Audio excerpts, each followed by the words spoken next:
Shakespeare के नाटक विभिन्न सामाजिक वर्गों और बुद्धि के विभिन्न स्तरों वाले दर्शकों के सामने प्रस्तुत किए जाने के लिए लिखे गए थे। इस प्रकार उनमें व्यावहारिक चरित्र हैं जो कामकाजी वर्ग को आकर्षित करते हैं। साथ ही कथानक की जटिलताएं भी हैं जो दर्शकों के बीच अभिजात वर्ग की भूख को संतुष्ट करती है। उनकी समकालीन स्थिति अलग है और शेक्सपियर के नाटक संस्कृति और शिक्षा का प्रतीक बन गए हैं, जिन्हें अकादमिक अध्ययन और साहित्यिक आलोचना के विषय के रूप में व्यापक रूप में इस्तेमाल किया जाता है। ट्वेल्थ नाइट का एक करीबी आलोचनात्मक विश्लेषण यह बता सकता है कि शेक्सपियर अपने नाटकों के अर्थ में योगदान देने के लिए संरचना और भाषा में कैसे हेरफेर करते हैं। यह पंक्ति विदूषक की सूझबूझ को दर्शाती है और जिस तरह से वह भाषा का उपयोग करता है, साथ ही साथ फेस्ट के चरित्र को प्रकट करने के लिए रूप का उपयोग करता है, उस एक रमणीय उदाहरण है। मूर्ख होने से बहुत दूर विदूषक विद्वान और बुद्धिमान है और दर्शकों को नाटक में अन्य पात्रों द्वारा प्रस्तुत की गई तुलना में कथानक के बारे में उच्च ज्ञान प्रस्तुत करने में सक्षम है। यह मजाकिया टिप्पणी नाटक की घटनाओं से उनके अलगाव का स्पष्ट संकेत है। वह कार्रवाई में अपनी न्यूनतम भागीदारी के कारण एक बाहरी व्यक्ति की उदासीनता के साथ सामने आने वाले परिदृश्य को देख सकता है। फेस्टे एक घूमता फिरता मनोरंजन करता है जिसे पक्ष लेने की आवश्यकता नहीं होने का लाभ है। वह एक पर्यवेक्षक है, भागीदार नहीं। शेक्सपियर जिस तरह से अर्थ देने के लिए रूप का उपयोग करते हैं, उसका एक उदाहरण एक्ट 2 सीन 4 में वियोला और ड्यूक ओर्सिनो के बीच संवाद में है, जहां आयम्बिक पेंटामीटर की एक पंक्ति अक्सर दोनों पात्रों द्वारा साझा की जाती है। पात्रों की आधी पंक्ति को एक पूरी पंक्ति में मिलाना शेक्सपियर द्वारा चतुराई से इस्तेमाल किया गया है ताकि यह दिखाया जा सके कि दो पात्रों का एक साथ होना तय है।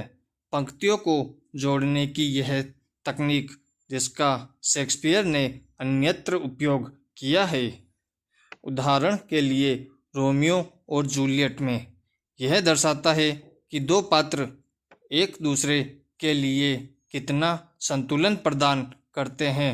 यह इस बात का एक उदाहरण है कि कैसे वह भाषा के रूप का उपयोग अभिनेताओं को पात्रों को उनके इच्छित तरीके से विचित्र करने में सहायता करने के लिए करता है।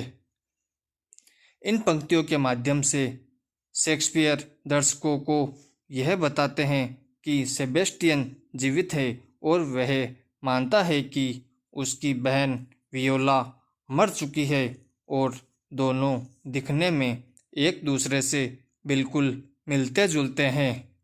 हम यह भी देखते हैं कि सेबेस्टियन अपनी बहन के लिए कैसा महसूस करता है, क्योंकि वह उसके बारे में इतने भावुक तरीके से बात करता है। यह नाटक के विकास चरण का एक महत्वपूर्ण हिस्सा है, क्योंकि यह हमें उस भूमिका के लिए तैयार करता है जो गलत पहचान कथानक में निभाएगी और नाटकीय विडंबना की संभावना को स्थापित करती है। एक और दृश्य जो हमें नाटकीय विडंबना के लिए तैयार करता है वह है जब मारिया सर एंड्रू और सर टोबी मालवोलियो को पत्र लिखते हैं, इस बहाने से कि यह ओलिविया से है। चूंकि हम दर्शक इस धोखे से वाकिफ हैं, इसलिए यह नाटकीय विडंबना स्थापित करता है, क्योंकि मालवोलियो खुद भी इसके बारे में नहीं जानता है।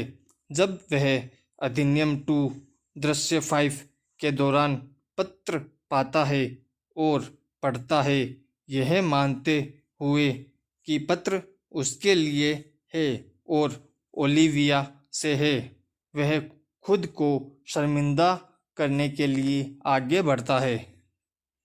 नाटक में कई उपकथानक जिस संरचना में चलते हैं उसे नदी क्रिया के रूप में वर्णित किया जा सकता है।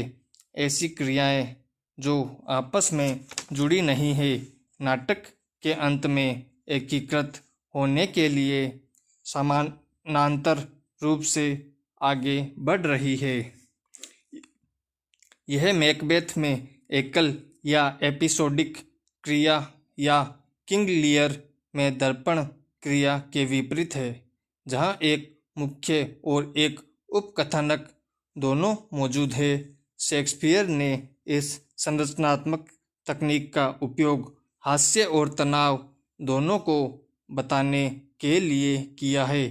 उपकथानक प्रेम और गलत पहचान के विषयों को भी उठाते हैं, जो हमें उन विषयों की भूमिका के लिए तैयार करते हैं जो मुख्य कथानक में निभाएंगे।